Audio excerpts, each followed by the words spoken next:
दर्शक महानुभावहरू ओइस नेपाल इन्टरनेसनल डिस्कोर्समा तपाईँ सबैलाई हार्दिक स्वागत छ।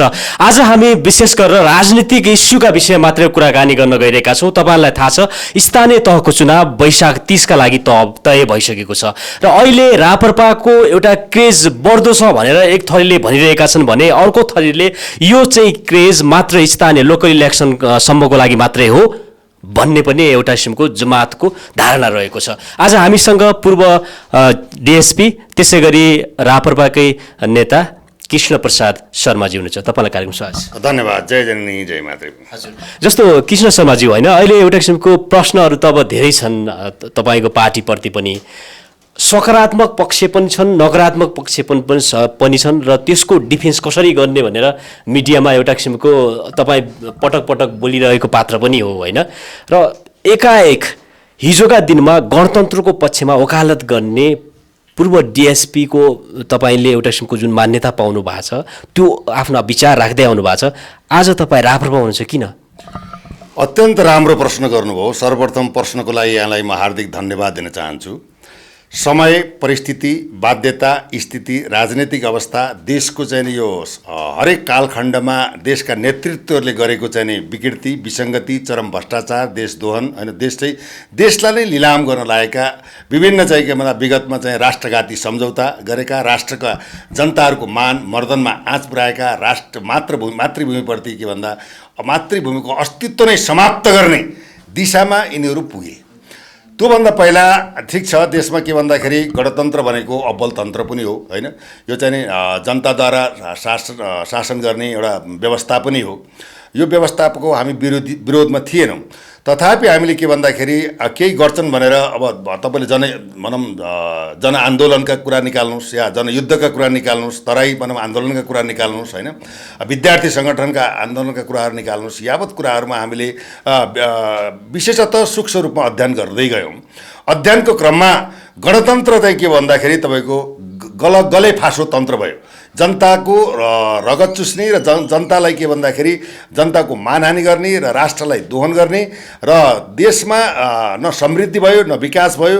यिनीहरूले के गरे भन्दा गणतन्त्रको नाममा छुट्टा छुट्टै प्राइभेट कम्पनी खोले। हेर्नुहोस्, एउटा चाहिँ के भन्दा प्रचण्ड कम्पनी, ओली कम्पनी, त्यसपछि चाहिँ माधव कुमार कम्पनी, अब बाबुराम कम्पनी, यो प्राइभेट कम्पनी खोलेर कम्पनीमा चाहिँ कसले कति सेयर हाल्छ र चाहिँ के भन्दाखेरि कम्पनीलाई उकास्न सकिन्छ, अर्थात् परिवारको चाहिँ वृद्धि विकास र भरण पोषण कसरी गर्न सकिन्छ भन्ने मान्यतामा यिनीहरू के भन्दा रहे र देशको चाहिँ राष्ट्रिय चाहिँ कम्पनी खोल्न सकेनन्।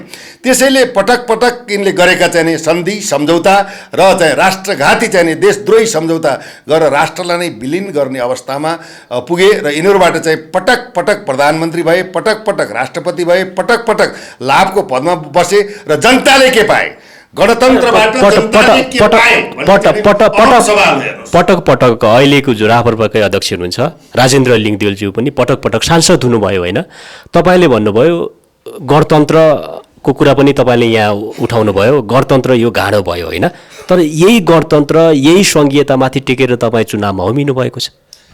कुरो के छ भन्दाखेरि राम्रो प्रश्न गर्नु हो। हेर्नुहोस्, के छ भन्दा कानुन विधि नीतिलाई सबैले मान्नु पर्दछ। हेर्नुहोस् होइन, अब बिना चुनाव र बिना राजनीति देशमा परिवर्तन सम्भव छैन। यहाँका देशका नेतृत्वहरूले सिद्धान्त बिनाको राजनीति, विवेक बिनाको ज्ञान, अदूरदर्शिता र राष्ट्रप्रति चाहिँ के भन्दाखेरि गद्दारी गरेको अवस्था देखियो। तथापि के भन्दा चुनावमा नगइकन बाटोमा उभिएर मलाई भोट देऊ भनेर सिस्टममा त जानु पर्यो। सिस्टम र कानुन नभएको देश त होइन। यो सिस्टम, यो पद्धति र पात्र र सबैलाई चाहिँ के भन्दा एउटा सुरक्षित र संरक्षित र स्वाभिमानयुक्त राष्ट्रको रूपमा नागरिकलाई हामीले स्थापित गर्न चाहन्छौँ। 12 बुँदे सम्झौता भनेको राष्ट्रको सत्ता सम्पन्न जो 12 बुँदे सम्झौतामा बेचिएको अवस्था पनि हो होइन। देशका नदी नाला कल कारखानाहरू बेचेकै अवस्था हो। अब तपाईँले भन्नुहुन्छ भने आज देशका चाहिँ भूभागहरू चाहिँ यत्रतत्र अतिक्रमण भएको अवस्था पनि छ। अब अहिले तपाईँको लिपु लेक, लिम्पियाधुरा पनि अब विधिवत रूपमा भारतले चाहिँ आफ्नो चाहिँ राजनीतिक नक्सा र प्रशासनिक नक्सामा चाहिँ अब एउटा वैधानिकता दिएर चाहिँ नि उसले चाहिँ खुलेआम चाहिँ नि अब च्यालेन्ज जस्तो केपी शर्माज्यू होइन मैले तपाईँको ध्यान आकर्षण कता गराउन चाहेँ भने जस्तो तपाईँले भन्नुभयो सिस्टम पद्धति होइन यो जुन एउटा किसिमको नेपालको अहिलेको सिस्टम छ यो ठिक छ सङ्घीयता ठिक छ भन्ने पक्षमा आइपुग्नु भयो नि त्यो सङ्घारमा आइपुग्नु भयो नि अहिले तपाईँको नेतृत्वले किन विरोध गरिरहेका छन् त होइन मैले त्यो के त भन्दा गणतन्त्रको सङ्घारमा आएको होइन तपाईँले यो प्रश्नलाई फिर्ता लिनुहोस् हेर्नुहोस् किन भन्दाखेरि अहिलेको चाहिँ देशको अवस्था श्रीलङ्काभन्दा बढ्ता हुन पुगिसक्यो हेर्नुहोस् देशका यी सभासद मन्त्रीहरूले अमेरिकामा आफ्ना भाइ भतिजा सबैलाई चाहिँ घर बङ्गला कारदेखि लिएर तपाईँको यहाँको पैसा लुटेर डलरमा लगाएर सञ्चित गरेको अवस्था र प्रमाणहरू हामीसँग विद्यमान छ हेर्नुहोस् यो बुझ्नुहोस् यिनीप्रति देशप्रति माया छैन देशप्रति माया भइदिएको भए जनताको त्यत्रो विरोधको बावजुद होइन त्यत्रो चाहिँ काँडेतार लगाएर सुरक्षाकर्मीलाई घेराएर एमसी जस्तो घातक सम्झौता यिनले पास गर्ने थिएनन् तसर्थ के त भन्दा गणतन्त्रको पक्षमा छैन गणतन्त्रको पक्षमा कतिखेर थिए जब यिनले केही गर्छन् देशको लागि एउटा युवाहरूलाई स्वरोजगार विकास उन्नति भन्ने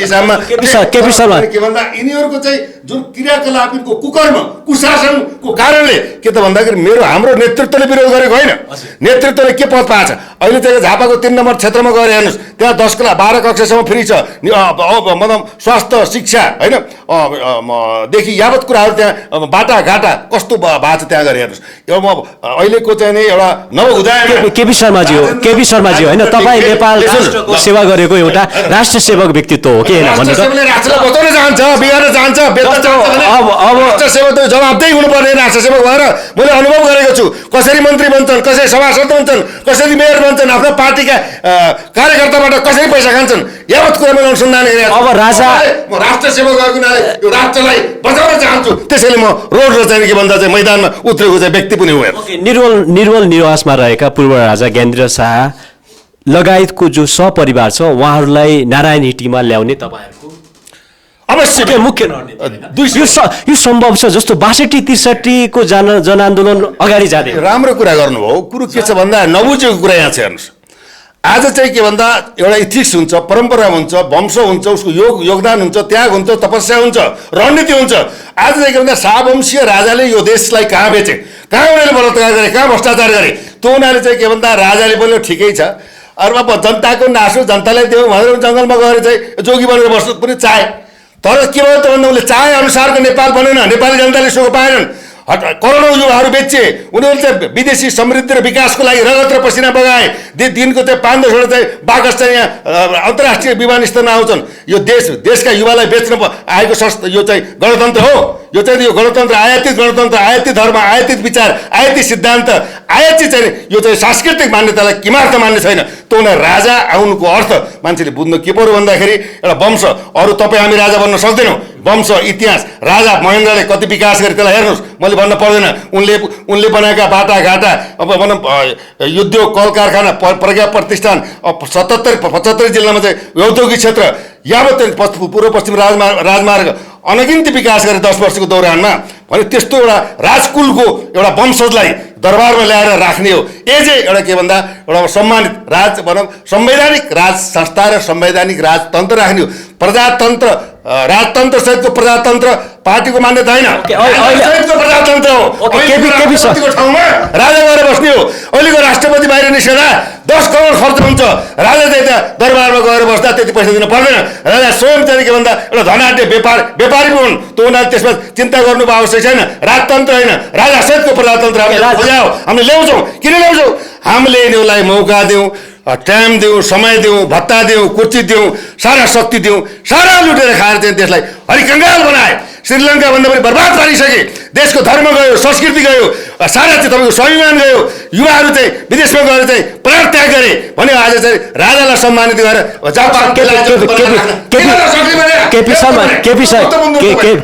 केपी शर्माजी हो तपाईँ कोही पार्टीको रापरपाका अध्यक्ष राजेन्द्र लिङदेलज्यू अत्यन्तै शालीन स्वभावको हुनुहुन्छ बौद्धिक रूपले सोचेर गम्भीरताका साथ उहाँले आमसभामा प्रतिक्रिया दिएको हामीले देखेका छौँ। तपाईँमा यति ठुलो आक्रोश देख्यौँ कि यसले राजा आउला त सम्भव होला त यसरी नै? किनभने मैले भने बाबुराम भट्टराई थिए, उहाँको वरिपरिको मान्छेले बिगारे भनेर भन्यो। योभन्दा अगाडि प्रचण्ड थिए, प्रचण्डका वरिपरिको मान्छेले बिगारे। होइन, राजेन्द्र लिङदेवज्यूका वरिपरिका मान्छेहरूमा आक्रोश देख्यौँ हामीले। यो आक्रोशले साँच्चै राजा आउला? आक्रोश हेर्नु, कहीँमा शालीनता हुनुपर्छ, नम्रता हुनुपर्छ, विनयशीलता हुनुपर्छ, आक्रोश हुनुहुन्छ, आवेश हुनुपर्छ, ठाउँबाट ठोक्नु पनि पर्छ। कुरो भन्नु नै सबैमा एकनाश हुँदैन, सबै मिलेर एउटा के हुन्छ ठुलो शक्ति बन्छ। हाम्रो चाहिँ नेतृत्वलाई बुझ्नुहोस्। उहाँ राजेन्द्र लिङदेल प्रधानमन्त्री भएको छन्। सुन पहिला भन्नु, राजेन्द्रले कुनै संवैधानिक आयोगको चाहिँ आयोग प्रमुख भएको छन्, कुनै भ्रष्टाचार ठाउँ लाभांशको पदमा बसेका छन्। पनि त्यस्तो एउटा युवा व्यक्तित्व जसले एउटा हिन्दू धर्म होइन, देशको संस्कृति परम्परा, युवा स्वरोजगार, राष्ट्रलाई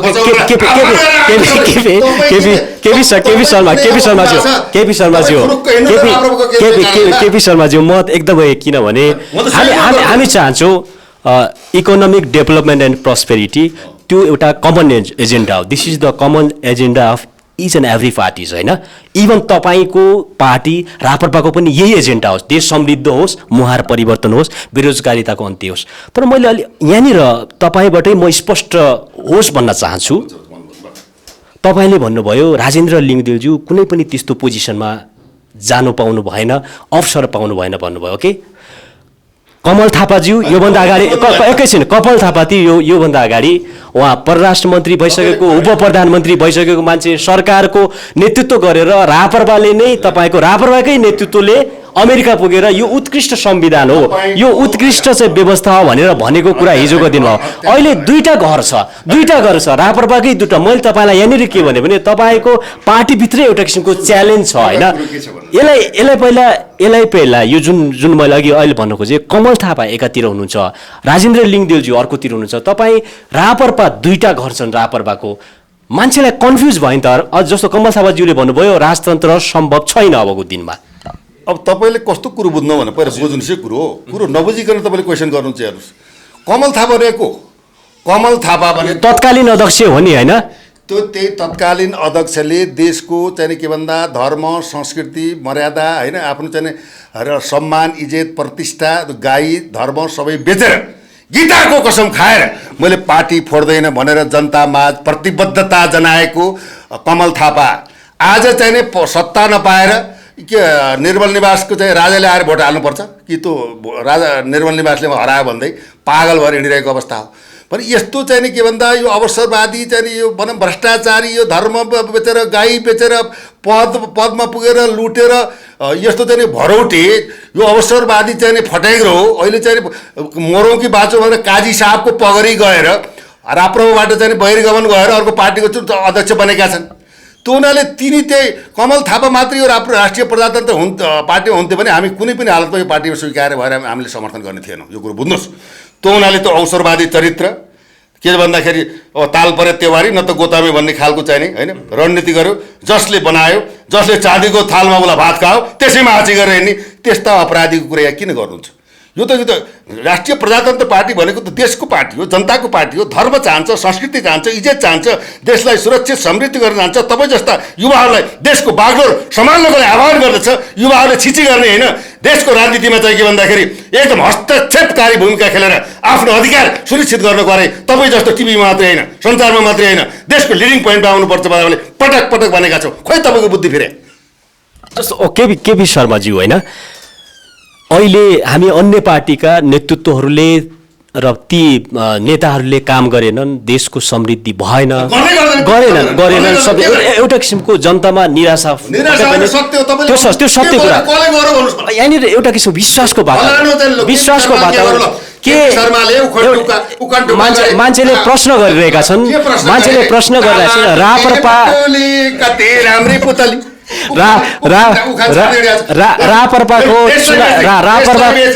तपाईँको चाहिँ नागरिकता विधेयक के थियो? आज जन्मेको नेपालमा जन्मेको व्यक्तिले जन्मसिद्ध नागरिकता पाउनु पर्छ भनेर विधेयक मार्फत संसदमा लानेको केपी शर्मा होइन? यो चाहिँ एमसिसीको टेबलिङ गरेको केपी शर्मा होइन? त्यही चाहिँ अहिले बजेटमा होइन 77-78को भनेर 14 अरब एमसिसी छुट्याएको केपी शर्मा होइन। यही चाहिँ नाटक गरेर चाहिँ लिम्पियाधुरा भारतले हालिसक्यो, त्यहाँबाट मैले चुच्चे नक्सा गरेर खोक्रो राष्ट्रवाद देखाएको होइन। आज तपाईँको चाहिँ के भन्दाखेरि त्यो गिरिबन्धु टिरियसमा 47 अरब पद्म अर्यालको चाहिँ मन्त्री हुँदाखेरि घोटाला भएको छ, त्यो भ्रष्टाचार गरे होइन। अख्तियार उसैको अन्डरमा, राजस्व उसैको अन्डरमा, सम्पत्ति शुद्धिकरण उसैको अन्डरमा। अहिले आएर ताली बजाएर चाहिँ मलाई यस्तो दे उस्तो गर्छु नाटक गरेर लाज शरम लाग्दैन? देश बेच्ने भ्रष्टाचारी चाहिँ देशद्रोही को भन्दाखेरि केपी शर्मा ओली। यो देशलाई बर्बाद पार्ने, देशलाई यहाँसम्म ल्याउने यो चाहिँ के भन्दाखेरि अमेरिकाको चाहिँ गोठालो को वर्तमान प्रधानमन्त्री। कस्तो प्रधानमन्त्री? जनअनुमोदित प्रधानमन्त्री होइन, सर्वोच्चले टिको लाएर दिएको प्रधानमन्त्री। जसले टिको लाएर दियो उसले लात हानेर किन्तु न किन्तु परन्तु बनाएर चोलेन्द्र संसदले चाहिँ छटपटाएर सुत्रिरहेको छैन। दर्शक महानुभावहरू, हामी ओएस नेपालको इन्टरनेसनल डिस्कोर्समा छौँ। तपाईँलाई थाहा छ अहिले हामीसँग रापरपाका एकदम जुझारु नेता पूर्व डिएसपी कृष्ण प्रसाद शर्माजी हुन्छ। शर्माजी जस्तो तपाईँले भन्नुभयो सबैमाथि प्रश्न चिन्ह, तपाईँले सबै प्रश्न छन् होइन। यो प्रश्नको उत्तर हामी खोज्दैछौँ र यसको मूल त्यो धारको राजनीति गरेर आएको पार्टी रापरपा पनि पछिल्लो समयमा अहिले एउटा जुन किसिमको जनलहर देखिएको छ, हामी त्यसलाई सम्मान गर्छौँ होइन। तर म तपाईँलाई भन्छु, तपाईँले स्पष्ट रूपले जनतालाई बुझाइदिनु पर्यो। अहिले रापरपाको चुनावी खर्च कहाँबाट आउँदैछ त्यो वेबसाइटमा सबै कुरा सो भएको छ। यो यसमा के हुन्छ भने भोलि उहाँहरूले भ्रष्टाचार गर्नुहुन्न भन्ने तपाईँसँग ग्यारेन्टी के? कस्तो कुरो बुझ्नु देशको, किनभने अहिले अत्यन्तै तपाईँको केन्द्रीय नेता बनाउने होडबाजी चलिरहेको छ। उहाँहरूले भ्रष्टाचार गर्नुहुन्न 100% हामी ग्यारेन्टी दिन्छौँ भनेर जनतालाई बताइन्छ। किनभने 2,92,00,000 जनता हेरिरहेको छ। स्पष्ट कुरो मैले जननागरिकहरूलाई तपाईँकै टेलिभिजनलाई उच्च सलाम, उच्च नमन र चाहिँ राष्ट्रवादी एउटा सलाम पनि टक्राउन चाहन्छु। सत्यको धरातलमा रहेर यो धरतीमा टेकेर धरतीको टिको लाएर माटोको टिको लाएर हामीले कसम खाएर तपाईँकै टेलिभिजनबाट प्रतिबद्धता हामीले यो जाहेर गर्छौँ। यदि हाम्रो चाहिँ विधानमा कार्यकारी प्रधानमन्त्री छैन भने त्यसलाई हल्ला लाउँछौँ। र भर्खर हाम्रो वेबसाइट खोलेको छ, वेबसाइटबाट कति आय खर्च के भयो त्यो हामीले सार्वजनिक गर्छौँ। हामीले भ्रष्टाचार गर्दैनौँ। यदि भ्रष्टाचार हामीले गर्छौँ भने हाम्रो आमाको रगत खाएको बराबर हुन्छ भन्ने हाम्रो नेतृत्वको एउटा चाहिँ भिजन आएको अवस्था पनि छ। तपाईँले हेर्दै जानुहोस्, हामीले सबै कुरा पारदर्शी गर्छौँ। आज तपाईँले 5 पटक प्रधानमन्त्री भए, शेरबहादुर देउपा खोला नाला नदी नाला कल कारखाना बेच्ने बाहेक र एमसिसी चाहिँ हस्तान्तरण लालबुर्दा सहित चाहिँ अमेरिकालाई सबैको सम्पत्ति विवरण सार्वजनिक भएको भएन। केन्द्रीय नेताहरूदेखि अहिलेका जति पनि केन्द्रीय नेता अहिलेका जति पनि तपाईँको यो पछिल्लो जुन महाधिवेशनबाट आएका प्रतिनिधिज्यू हुनुहुन्छ, उहाँहरू सबैले स्पष्ट रूपले उहाँहरूको सम्पत्ति यति छ भनेर विवरण सार्वजनिक भएन। किनभने यो हिजोका दिनमा उठेको विषय हो। हिजोका नेतृत्वले नेपाल तपाईँले प्रश्नै गर्नु बुझ्नु भएन। कुरो यो हो कि जनतालाई म के सम्झौँ त भन्दाखेरि जब यो देशको प्रधानमन्त्री राजेन्द्र लिङ्गदेल हुन्छन्, त्यसपछि जो प्रधानमन्त्री चाहिँ मन्त्रीमण्डल हुन्छ, जो आयोग न्यायाधीश बन्छन्, जो कर्मचारी हुन्छन्, तिनको पारदर्शी तरिकाले सत्तामा पुगेपछि सार्वजनिक गरिन्छ। यदि तलमाथि घटबड भयो भने हरेकलाई के भने कानुनी कटघराले सारा सम्पत्ति जफ्त हुन्छ। त्यो अहिले तपाईँको सम्पत्ति सार्वजनिक गर्ने के पदबाट गरे सम्पत्ति सार्वजनिक? न मन्त्री छन्, न पद पाएछन्, न देशको कार्यकारी कुनैको हातमा छ। अहिले त हाम्रो के त अभियान छ यो देश बनाउने, देशलाई चाहिँ पहिला रोक्ने। केपी शर्माजी, म तपाईँलाई एकैछिन सुन्नुहोस्, तपाईँले भन्न खोजेको के भन्दा जति चाहिँ राप्रपा होइन लिङ्गदेल नेतृत्वको उम्राएका केन्द्रीय सदस्यहरू छन्, तिनीहरूको पनि सम्पत्ति हामीले अपडेट राख्छौँ। तिनको अपडेट पनि हामीले सार्वजनिक गर्छौँ। र हामीले चाहिँ कार्यक्रम गर्दाखेरि खर्च के कति भयो वेबसाइटबाट नै हामीले पारदर्शी गर्छौँ। यदि हामीले भ्रष्टाचार गरेको ठहर गर्नुहुन्छ भने त्यो दिन नै तपाईँको अगाडि आएर हामीले चाहिँ के भन्दाखेरि अब चाहिँ यो हामीले गल्ती भयो होइन, हामीले चाहिँ प्रायश्चित गऱ्यौँ भनेर चाहिँ हुन सकेछ देशै छोडिदिन्छ। हेर्नुहोस्, देश बनाउनको लागि त्याग प्रण र प्रतिज्ञा हुनुपर्छ। हेर्नुहोस्, आज केपी शर्मा ओलीले राष्ट्रपतिबाट चाहिँ प्रधानमन्त्री चुनाव हुँदाखेरि प्रतिज्ञा भन्ने शब्द भने किन भनेन? देश लुट्नु थियो। उसले देश र माटोप्रति प्रतिज्ञा लिन नसक्ने देशका भिजनन्ती विवेकहीन प्रधानमन्त्री गफाडी टुकुडे उखान टुकाले देश भन्छ। त्यसैले उहाँहरूको व्यक्तिगत विरोधहरू होइन, उहाँहरूलाई जनताले तपाईँ हामीले ठाउँमा पटक हामीले सत्ता दियौँ, हामीले के पायौँ? सत्ता दियौँ, भत्ता दियौँ, लत्ता दियौँ, गाडी दियौँ, सुरक्षा दियौँ। जनताको कर चाहिँ दक्षिण एसियामा नै नभएको चाहिँ जनताले ठुलो महँगो कर तिरेर उनलाई पालिरहेका छौँ। जनतालाई उनले के दिए? आज भ्यू टावर लाजामर रोडको ठाउँमा भ्यू टावर 5 करोड, धनकुटा कता धरान भ्यू टावर सिटाबल खान पाएको छैन जनताले। आवश्यकता जनताको के हो? महँगीको चाहिँ चरम तुलीमा पुगिसकेको छ। पेट्रोलियम पदार्थ अझै बढाउँदैछ हेर्नु। अब तपाईँको चाहिँ अत्यावश्यक दाल चामल तरकारी तपाईँको हेर्नु विषादयुक्त तरकारीहरू अहिले पनि हामीले खाइरहेका छौँ। जनताको भाग्य र भविष्यमाथि नै खेलबाड गरे। त्यसैले परिवर्तन जरुरी छ। देशको प्रधानमन्त्री अब आउने भावी चुनावमा लिङ्गदेनलाई बनाउनुपर्छ भन्ने मान्यता पनि हो। यो तपाईँको टेलिभिजन मेरो भविष्यवाणी पनि हो। इभेन्टमा ज्योतिष होइन भारी छोड्छ लेखेर राख्नुहोस्। जनताले अब वाक्य भइसके यिनीहरूले प्राश्चित्य गरेर यी सन्यास लिनु बाहेक विकल्प छैन। किन अकुत सम्पत्ति लुटेका छन्। यो कम्पनी इस्टाब्लिस गरेर तपाईँ हामीलाई चुसेर देशलाई दोहन गरेर यिनले मालिक बनेका छन्, मठाधीश बनेका छन्। यिनको चाहिँ इतिहास र तपाईँको भविष्यले यिनलाई कहाँसम्म पुर्याउँछ हेरेर राख्नुहोस्। यो चाहिँ नेपाल आमाको चाहिँ बेइज्जत गरेका छन्, यो अस्मितामाथि खेलबाड गरेका छन्। त्यसैले यस्ता व्यक्तित्वको पछाडि नलागेर एक चोक्टा मासु 2 लिटर पेट्रोल दाल भात तरकारीमा आफ्नो स्वाभिमान र राष्ट्रिय स्वाभिमान नबेच्नुहोस्। सर्वसाधारण सम्मानित जनताहरू, जनता नै भगवान हो। एकपटक राष्ट्रिय प्रजातन्त्र पार्टीलाई भोट दिएर जिताउनुहोस्। यो देशलाई हामीले आमूल परिवर्तन गर्छौँ। विश्वमा युगान्तकारी परिवर्तन गरेर देखाउँछौँ। यो तपाईँको प्रण पनि हो, यो हाम्रो प्रतिबद्धता पनि हो। माटो र चाहिँ धरतीको कसम पनि हो। हेर्नुहोस्, हामी अन्तिममा छौँ, कार्यक्रमको अन्तिममा छौँ। राप्रपाले सम्मानजनक पोजिसन दिइरहेको छ त, जस्तो तपाईँ जस्तो 3-3वटा डिग्री हातमा चाहिँ एउटा किसिमको त्यो राखेको मान्छे, थन्क्याएको मान्छे दराजमा होइन, र पूर्व डिएसपी भइसकेको मान्छेलाई सम्मानजनक पोजिसन दिएको छ त राप्रपाले। साँच्चै बताइदिनुहोस्, किनभने तपाईँमा एउटा क्षमता छ, क्षमतावान युवा त हुनु पऱ्यो नि। परेन तपाईँ। एउटा कुरो के छ भने अब यहाँ के छ भन्दा राष्ट्रिय प्रजातन्त्र पार्टीमा प्रवेश गर्ने व्यक्ति समूहले तपाईँको चाहिँ पदको बार्गेनिङ गरेर गएको अवस्था छ। गरेको अवस्था यो गलत कुरो हो नि। सुन्नुहोस्, गएको अवस्था छ। अगर कसैले आफ्नो पद चाहिन्छ भनेर ल्याप्चे लागेर अथवा कुनै बार्गेनिङ गरेर पदको लोभ लालसामा त्यो पार्टीमा छिर्छ भने उसले किञ्चित देश गर्ने कि नगर्ने तपाईँले बार्गेनिङ गरेको कुरा, जब बार्गेनिङ गरेर सिटिङमा गयो भने उनीहरूले त अकुत सम्पत्ति कमाउनु सक्छ। एउटा कुरा के छ भन्दाखेरि अब तपाईँले मलाई भन्नु हो डिग्री अनुभव आफ्नो ठाउँमा छ। म चाहिँ कुनै पदको बार्गेनिङ गरेर गएको होइन। म राष्ट्र बचाउने सवालमा तपाईँहरू जस्तो युवालाई समेटेर यो देशमा यो देशलाई युवाले नै सञ्चालन गर्नुपर्छ। युवा हो देश बचाऊ भनेर म आज सुरुदेखि नै लागेको अवस्था हो नि। त्यो हुनाले के भन्दा मेरो हैसियत भनेको म स्वयं हैसियत हो। हेर मलाई चाहिँ पार्टीले कुनै हैसियत दिएन भने मलाई कुनै आपत्ति छैन। हेर तर यो देश बन्नु पर्यो, यो देश सुरक्षित रहनु पर्यो, पराधीन हुनु भएन, अखण्डित सुरक्षित हुनु पर्यो, हाम्रो धर्म संस्कृति बस्नु पर्यो। तपाईँहरू जस्ता युवाले भाग्य र भविष्य निर्माण गर्ने एउटा थलो यो मातृभूमि बन्नु पर्यो भन्ने एक हिसाबमा छु भने अर्को हिसाबमा चाहिँ यदि कसैले राष्ट्रिय प्रजातन्त्र पार्टीमा जान्छु भनेर पद नै बार्गेनिङ गर्छ भने उसबाट किमार्थ चाहिँ के भन्दा न समाज सेवा हुन्छ, उही हुन्छ जस्तै के भन्दा सस्तो खेती नेपालको राजनीति त्यति नै हुन्छ। अरू के हुन्छ? त्यस्तै मान्छे संसदमा पुग्यो भने त दुर्भाग्यको कुरा हो नि। सुन्नुहोस्, अगर यस्तो भ्रष्टाचारी गद्दारीले चाहिँ अवसरले खोज्यो भने त्यसलाई घेक्राएर तपाईँको चौबाटोमा ल्याएर कपाल काटेर कालो मसो लाएर गोरु र भैँसीले दाम्रोले बाँधेर हामीले खिचार्छौँ। हेर्दै जानुहोस्, यो वचन हो। हेर्नुहोस् के कुरा गर्नु तपाईँले।